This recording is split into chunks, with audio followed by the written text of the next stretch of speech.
Hello everyone, welcome back to my channel. My name is Shauna for those of you who are new here, and today we are going over our March update. I cannot believe we are already at the end of March. So grab a cup of coffee, you guys, and let's get into it.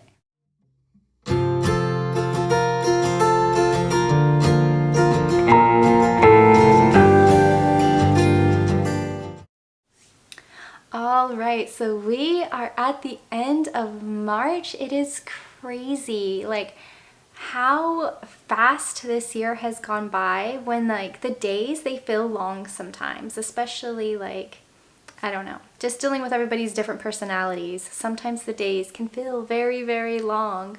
But just looking back over this whole school year since we started in August, and just seeing where the kids have grown and where they've come from, and just where they're heading to in their academics, and then in their passions and all of the different skills that they've picked up this year. It's amazing when you sit back and you just take a moment to just be in awe of all that your kids and you have done this year. So with all of that said, March has been hard. March has been, I don't know, like a burnout month. And it's funny because we took all of December off, and we even ended up taking off part of January because we got sick right at the beginning of the month. And then ever since then, the kids have been on it. They've been powering through. They've been knocking out assignments left and right. My daughter finished her Phonics book a little early, and everything had just been going really, really well. So I was thinking like, wow, this is awesome. Like, we're just gonna keep hitting it hard and we're gonna knock everything out and be done, and it's gonna be amazing. And then March 1st happened. And then it's like this switch flipped in my kids, and they were just like, no, I'm good, I don't want to do this anymore. And so that's been challenging to deal with because, the first 2 days of the month, we were doing our lessons, but it felt like pulling teeth. So we ended up taking Wednesday, Thursday, and Friday off. And then the following week we tried again. And the first 2 days, again, felt like it was pulling teeth. It was just so challenging. And so we took, the last 3 days of the week off again. And by the third week, I was like, oh, come on, man. Like, this is just getting ridiculous now. So by the third week, we did, I think, 2 days of lessons again, and then we took the rest of the week off. And I was like, okay, maybe this is just something that they need. Like, they just need this rest, and I need to take it without feeling guilty about it, or like we're going to be behind, because who are we going to be behind? It's ridiculous to think like, oh, you're going to be behind in homeschool, because you're constantly learning in homeschool. So sometimes I even need to give myself those gentle reminders of, we're not going to be behind. There's nothing to stress about. This is just what they need right now.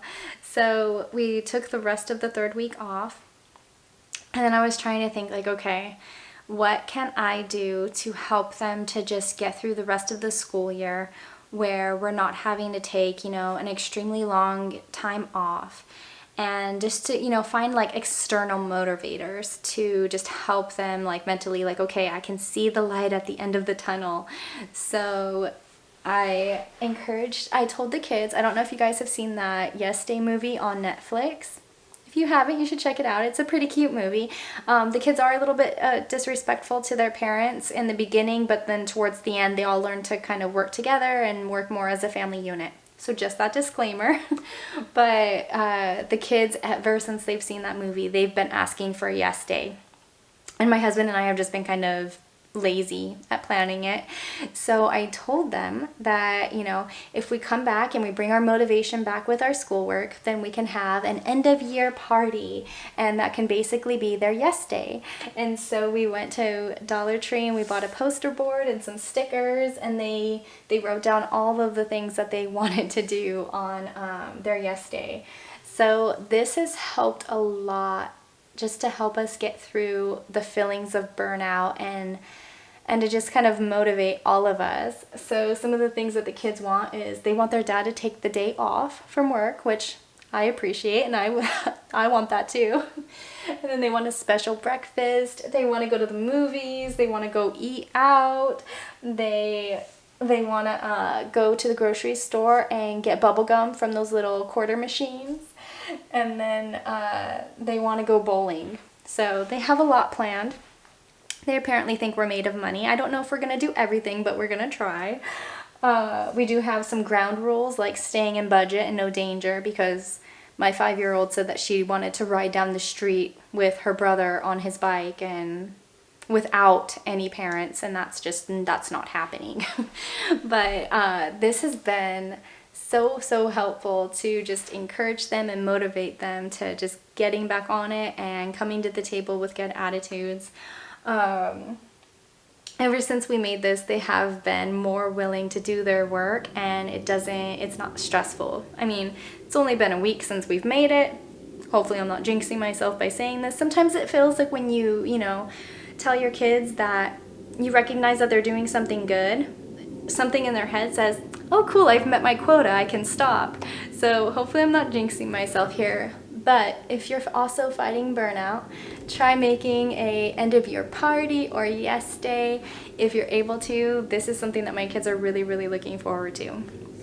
So with all of that said, some of the stuff that has been working for us in homeschool is the flexibility of it. The fact that we have been able to take off as many days this month as we have, that's not something that you would get anywhere else. So I love the fact that in homeschool we get to make our own schedules. We get to choose to take days off and not feel guilty about it, or like we're failing our kids, or that we're just not going to meet certain goals. I love that, no matter what, my kids are right exactly where they're supposed to be academically and emotionally. And I love that, if they are just needing that break, we can take a break. So as far as the things that have been working and not working, the burnout has not been working for us, but I think that the kids just really needed that, because like I said, like they have been working very hard all year long, like not just since we came back from our break in January, but even before that, they have done so much this year, and they have worked very hard. So I think that they're just to that point where I need to ease up and not... My mistake last year was letting the curriculum be like my boss instead of my guide. And I don't want to make the same mistakes that I did last year. So now I'm backing off the curriculum. I'm not going to let it steal our joy from homeschool. So what I have done is I have gone throughout the rest of my son's books, and I have circled concepts that he still is, a little shaky on, or that are only being introduced now towards the end. So I have circled those, and those are what we're going to work on. So we're not going to keep working on the things that he has mastered. I don't want it to feel like overkill. I don't want to take his joy from homeschool and his joy from learning. So we are only going to be working on new concepts, or concepts that are still kind of just, he just needs a little bit more work on. And as far as my 5-year-old, she's no longer following, a curriculum. So I have the flexibility to plan things for her on a daily basis for the things that she really needs to fine tune and work on, but I don't have to overwhelm her or stress her out. And as far as the things that are working for us, the flexibility of homeschool, you guys, it's amazing. It's amazing, and it's such a gift that we get to plan our time and our days, and we get to say, it's a little much right now and we can back off, or hey, do you know what? Everybody is just willing to work hard, so let's knock it out. I love that we have the freedom to plan for our children based on what they have on their plates. So I'm looking forward to the rest of the year. We still plan on finishing at the very beginning of May. I think if anything, like this year has kind of shown me that it's made me more flexible, and I'm very type A, and flexibility is not always my strong suit, but this year in homeschool, it's definitely taught me to just kind of go more with the flow and be more flexible. So it's interesting to see how homeschool changes you as a mom.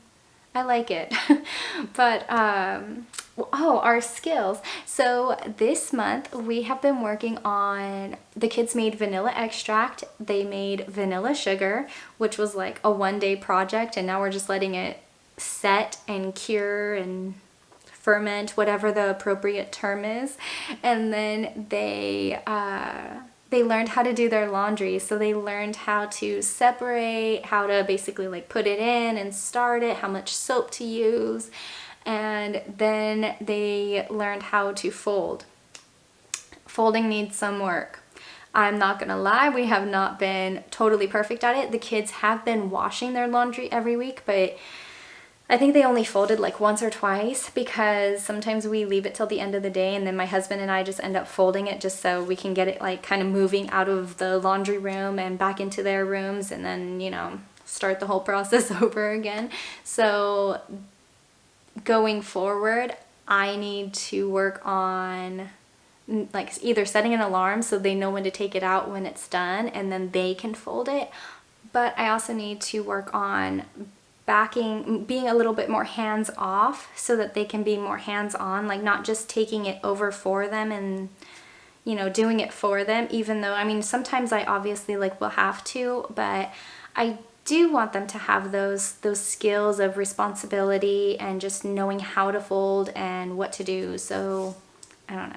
I need to work on that, okay? I am, like I said, a type A perfectionist, but this is something where I want them to grow in, so I need to learn how to back off in those areas.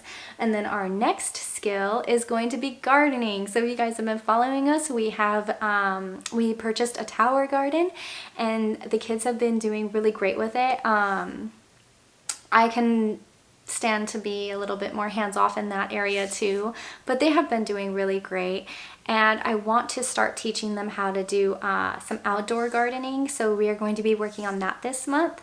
I'm not entirely sure what we are planting, because I know that I probably should have started seeds by now based on our gardening zone, but you know, we're learning and we're doing, and hopefully, you know, it all just works out. It seems like it'll all just work out. It'll be fine.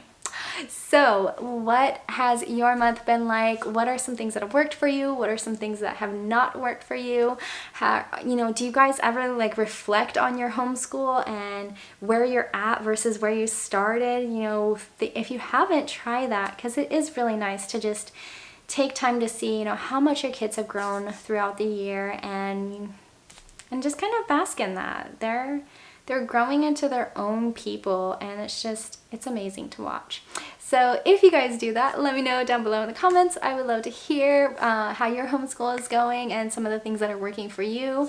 If you like this video, please give me a big thumbs up, hit that red subscribe button, and I will see you again later. Bye.